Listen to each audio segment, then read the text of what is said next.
Students, welcome to my channel Tansuman classes. आपका बहुत बहुत स्वागत है तंसुमन क्लासेस में। और आज हम हिस्ट्री के chapter 2 from trade to territory read करेंगे कि कैसे एक कंपनी ट्रेड करने के नाम पे इंडिया में आई और धीरे धीरे धीरे धीरे उसने अपने साम्राज्य को फैला लिया और वो यहीं पे इतनी बड़ी ताकत बन के सबके सामने आई और पूरे भारत को उसने अपने अधीन कर लिया। पूरे भारत को उन्होंने अपने कंट्रोल में कर लिया। तो ये एक दिन में तो कभी हो नहीं सकता। तो उसने कौन कौन से तरीके अपनाए और किस तरीके से उसने भारत को अपने कंट्रोल में करा, चलिए पढ़ते हैं इस चैप्टर में। तो before we read this chapter, like and subscribe my channel so you get more videos from my side. और आपको इस साइड से आपको और अलग अलग वीडियोस मिलेंगे। और फिर भी ये है कि अगर आपको चैप्टर में कहीं कोई प्रॉब्लम हो तो आप प्लीज़ कमेंट बॉक्स में ज़रूर टाइप करें। So let's start the topic, setting up a new administration, यानी नए शासन की कैसे स्थापना शुरू करी। और जो गवर्नमेंट है, ब्रिटिशर्स जो हैं, उन्होंने एडमिनिस्ट्रेशन में भी अब अपना जो हस्तक्षेप है वो शुरू कर दिया था। और धीरे धीरे वो कैसे एक कंपनी इतनी महत्वाकांक्षी हो गई और अपनी ताकत को फैलाने लगी, जिसमें कि कंपनी की ताकत को फैलाने में सबसे ज़्यादा जो इम्पोर्टेंट रखता है, बहुत ज़्यादा इम्पोर्टेंट फिगर था, वो था वॉरेन हेस्टिंग। वॉरेन हेस्टिंग जो बच्चे वो इंडिया में 1773 से 1785 के बीच में रहा। और इन्होंने किस तरीके से एक इकोनॉमिकली और पॉलिटिकली तरीके से भारत के लोगों को अपने अधीन करने में गवर्नमेंट की, वहाँ के ब्रिटिश गवर्नमेंट की काफ़ी हेल्प करी। So let's start the topic. Warren Hastings, Governor General from 1773 to 1785, was one of the many important figures who played a significant role in the expansion of company power. यानी company की power को फैलाने में, company की power को ज़्यादा important करने में एक बहुत महत्वपूर्ण भूमिका रही वॉरेन हेस्टिंग की।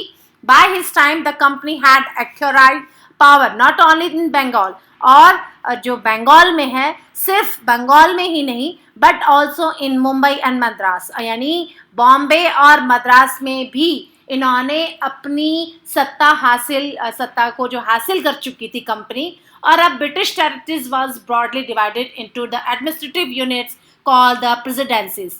और ब्रिटिश इलाके जो है वो अब प्रांतीय यानी प्रशासकीय तौर पर अब काफ़ी हिस्सों में बटे हुए थे। और साथ ही साथ इनको प्रेसिडेंसीज का नाम दिया गया। और इनको 3 प्रेसिडेंसीज, जो मेन 3 प्रेसिडेंसी थी वो थी बंगाल, मद्रास एंड बॉम्बे। ये 3 जो थी ये प्रमुख हैं, ये बहुत ज़्यादा इम्पोर्टेंट है। Each was ruled by a governor, और यहाँ पे जो हर प्रेसिडेंसी थी वहाँ पे गवर्नर अपना रूल करता था। And the supreme head of the administrative was the governor general. और जो गवर्नर जनरल होता था वो यहाँ पे सुप्रीम होता था, यानी यहाँ का जो सबसे ऊपर का जो ओहदा होता था वो उसी का होता था। So the first Governor General introduced several administrative reforms, notably in the sphere of justice, यानी खास तौर पर उन्होंने न्याय के क्षेत्र में, है ना, एडमिनिस्ट्रेटिव जो न्याय के क्षेत्र में इन्होंने जस्टिस के तौर पर काफ़ी बड़ा रोल प्ले किया। और वो किस तरीके से किया? From 1772 a new system of justice was established, यानी 1772 में एक नया जस्टिस स्टैब्लिश हुआ, एक नई व्यवस्था स्टैब्लिश करी गई, जिसमें कि अब क्या था, each district was have 2 court, यानी डिस्ट्रिक्ट यानी जिला। अब हर जिले में क्या है, 2 कोर्ट्स होंगे, यानी 2 अदालतें होंगी। और 2 अदालतें कौन कौन सी होंगी? द क्रिमिनल कोर्ट यानी फौजदारी अदालत एंड द सिविल कोर्ट यानी दीवानी अदालत। तो जो the first one is criminal court और second one is civil court. और the maulvis and Hindu pandit interpreted Indian law for the European district collector who presided the Oval Service Court. The criminal court was still under a qazi and a mufti, but under the supervision of the collector. यानी जो फौजदारी अदालत और जो दीवानी अदालत थी, यहाँ पे दीवानी अदालत जो थी उसका मुखिया, उसका हेड कौन था? यूरोपीय जिला कलेक्टर होते थे। यानी अब जो जिला कलेक्टर हैं उनको डिस्ट्रिक्ट कलेक्टर, जो यूरोपियन डिस्ट्रिक्ट कलेक्टर हैं वो यहाँ के हेड हुआ करते थे।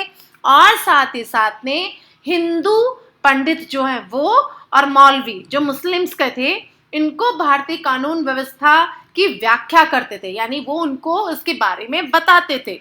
The court was still under the qazi and mufti, और काजी और मुफ्ती के अंतर्गत, लेकिन वो कलेक्टर की निगरानी में काम करते थे। यानी फौजदारी अदालतें जो थी, court were still the criminal court, जो फौजदारी थे वो काजी और मुफ्ती के अंडर में काम करते थे। तो काजी क्या होता है? काजी अ जज, यानी एक न्यायाधीश, जिसको कि न्यायाधीश हिंदी में बोलते हैं।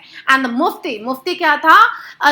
Jurist of the Muslim community responsible for the expounding of the law that the qazi would administrator, यानी मुस्लिम समुदाय का एक वो न्यायविद जो कि कानून की व्याख्या करता था। यानी अब उनकी व्याख्या के आधार पर फैसले सुनाए जाते थे। काजी इसी व्याख्या को लोगों को बताते थे।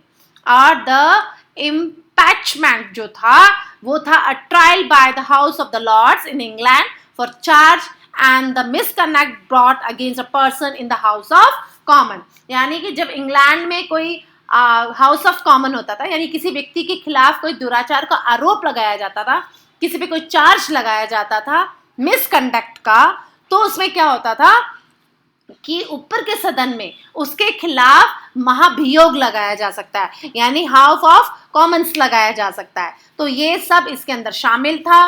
और कैसे जो ये एक आपको देखिए एक फिगर नंबर 15 दिया हुआ है चैप्टर में, तो इसमें trial of the Warren Hasting pending by the R.G. Pollard, यानी 1789 वॉरिंग हेस्टिंग पे एक मुकदमा लगाया गया।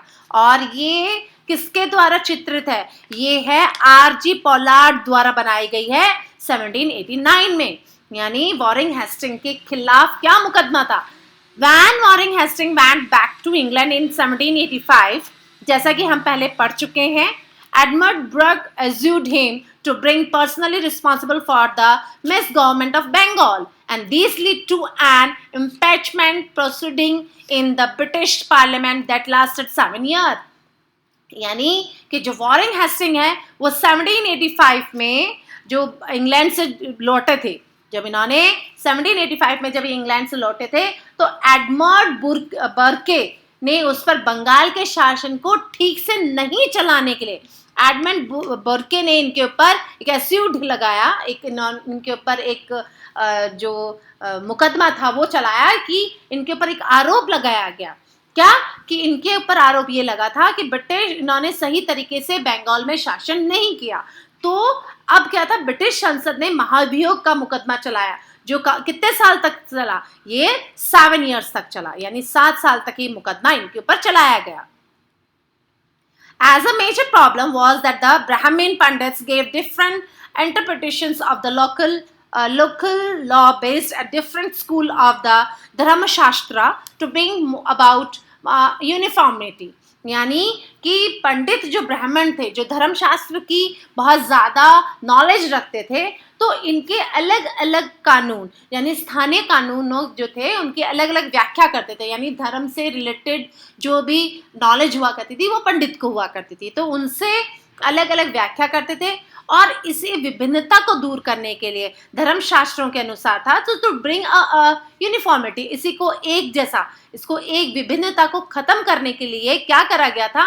1775 11 pandits were asked to compile a digest of Hindu law, यानी 11 जो पंडित हैं, 11 पंडितों को साथ में एक साथ बोला गया, एक कंपाइल करके, यानी एक साथ जोड़कर हिंदू लॉ को बनाने के लिए। धर्मशास्त्रों के अनुसार क्या था कि 11 पंडितों को भारतीय कानूनों का एक संकलन तैयार करने के लिए गया, एक कंपाइल करने के लिए किया गया, और ये काम उनको सौंपा गया।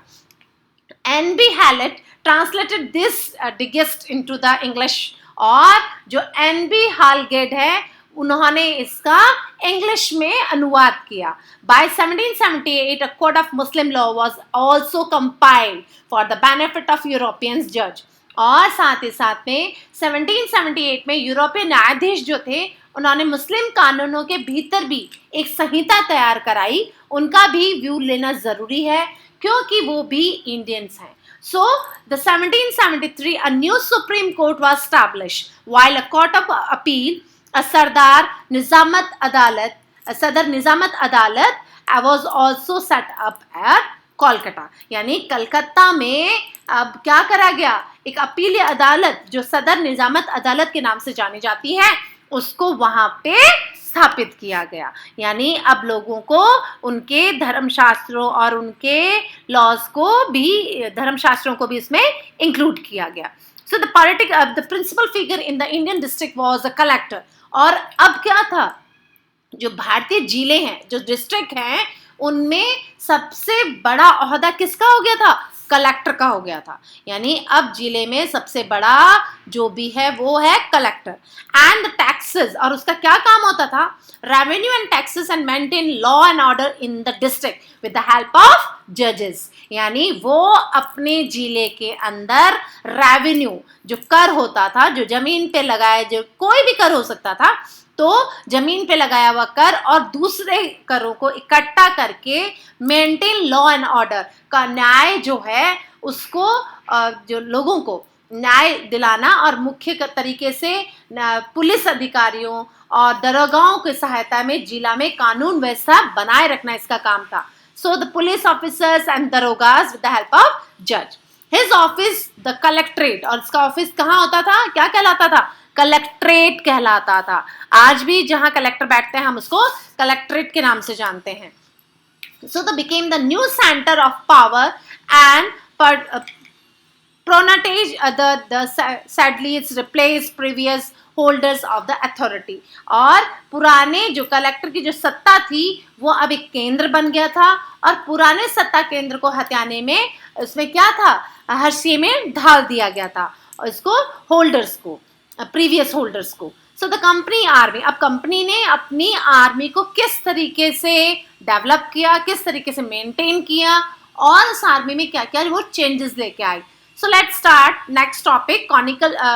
colonial rule in India brought to some new ideas of the administration and reform, but its power resist in its military strength. सिर्फ और सिर्फ अब कंपनी ने को क्या लगा, एक विचार आया कि केवल भारत शासन और सुधार के नए विचार तो आए, लेकिन असली सत्ता तो उसकी कानून बनाए रखने में और साथ ही साथ मिलिट्री जो स्ट्रेंथ है उसको बनाए रखने में था. So the Mughal army was mainly composed of cavalry. Cavalry वो होती है जो कि घोड़ों का इस्तेमाल करती है, वो फौज जिसमें कि घोड़ों को ट्रेंड किया जाता है, घोड़ों को इस्तेमाल किया जाता है. सो द इन्फेंट्री, और इन्फेंट्री क्या थी, इन्फेंट्री थी कि जो पैदल सेना होती है, जो फुट जो सोल्जर्स होता है, पैदल सेना कहलाती है, जो कि सेना को आगे बढ़ाया जाता है.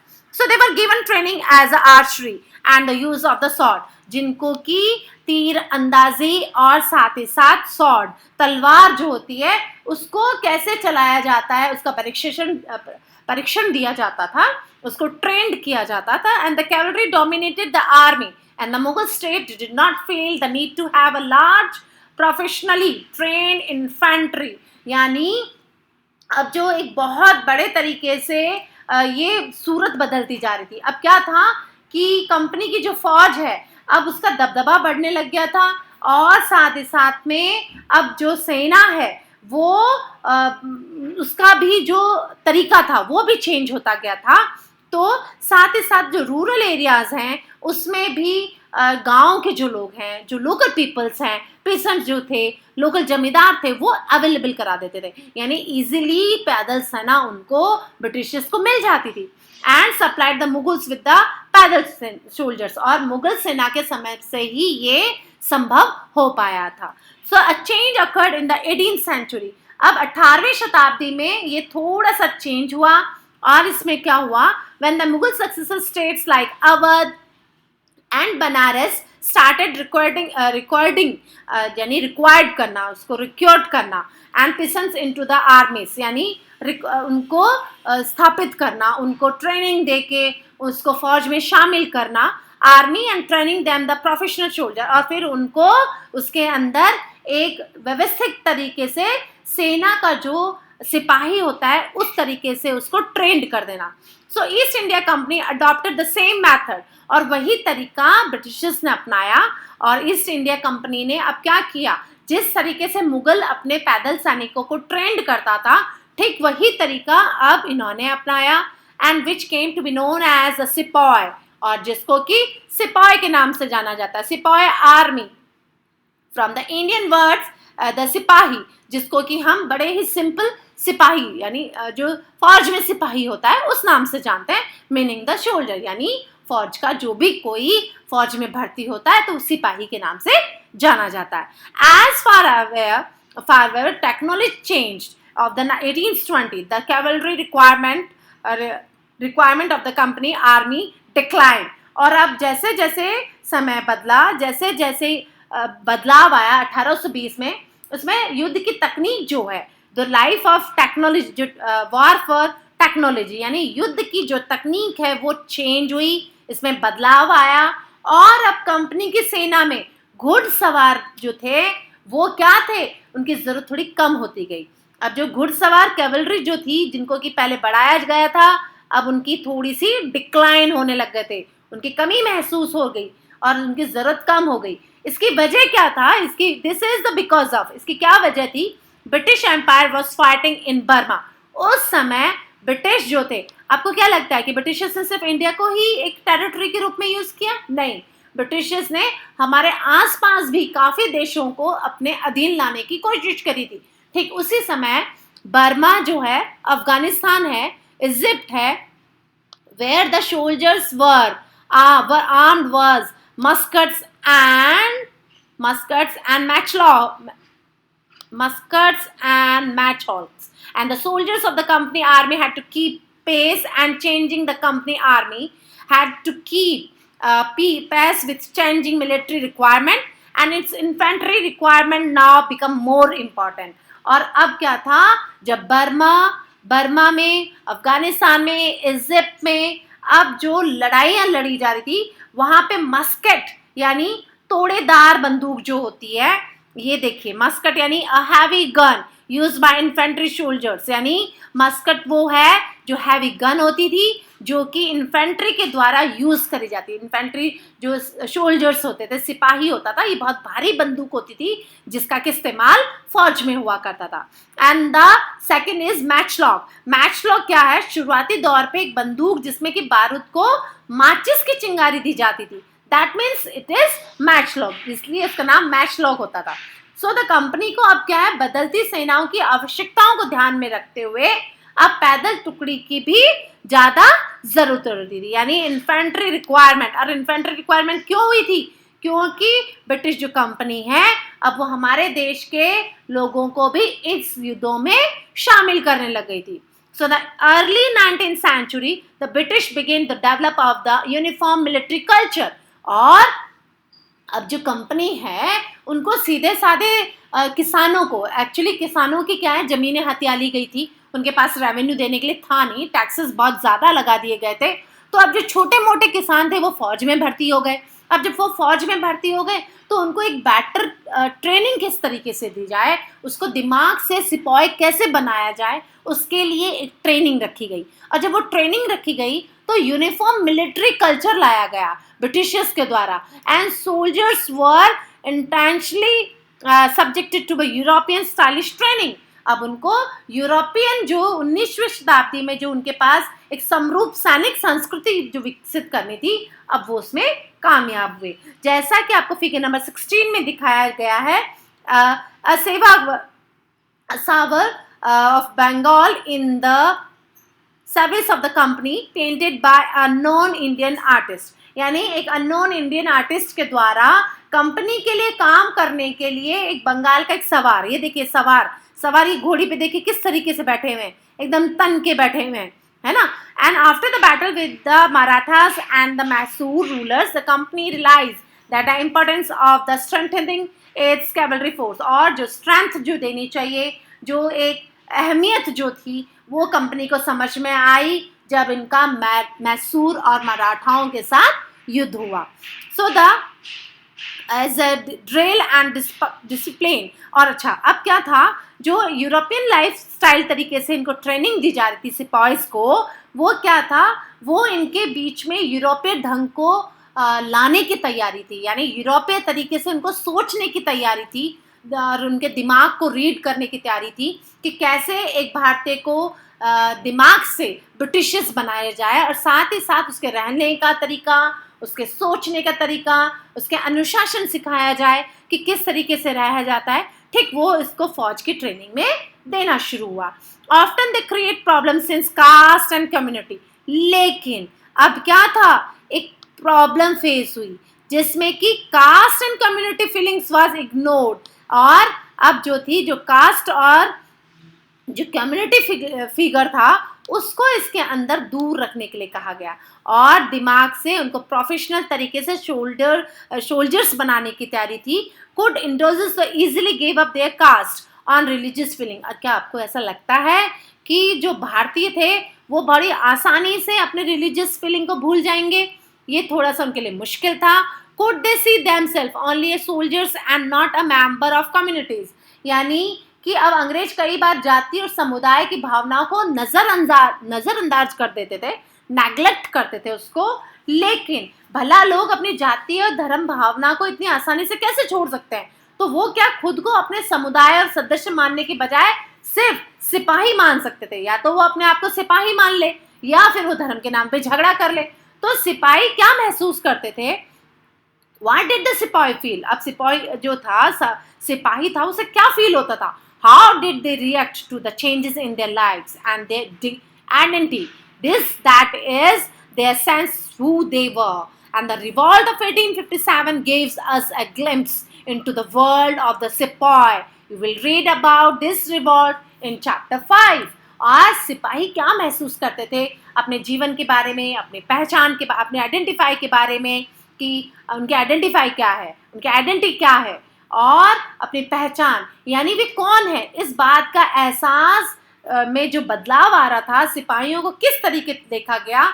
1857 में विद्रोह में हमें सैनिक सिपाहियों की इस दुनिया की झलक दिखाता है कि हमारे सिपाही क्या थे, और उनके बारे में हमें ज़्यादा से ज़्यादा चैप्टर नंबर 5 में हमें आगे जो 1857 का रिवॉल्ट हुआ था, विद्रोह हुआ था, उसमें हमें पढ़ने के लिए मिलेगा। अब लास्ट में है कंक्लूजन, यानी क्या कंक्लूज निकलता है, यानी क्या निष्कर्ष निकलता है। तो लास्ट में the East India Company was transform from a trading company to a terrestrial colonies power. कैसे एक ईस्ट इंडिया कंपनी व्यापारिक कंपनी से बढ़ते बढ़ते एक भौगोलिक उपनिवेशिक शक्ति बन गया था, यानी उसके पास में अब पावर आ गई थी। And the arrival was new steam technology in the early 19th century also added their process till that it would anywhere between 6 and 8 months to travel in India by sea। यानी उनको कहाँ, जब वो शुरू में आए थे समुद्र के मार्ग, जब वो भारत में पहुंचते थे, तो कहाँ उनको क्या लगता था, to 6 to 8 months to travel to India by a sea।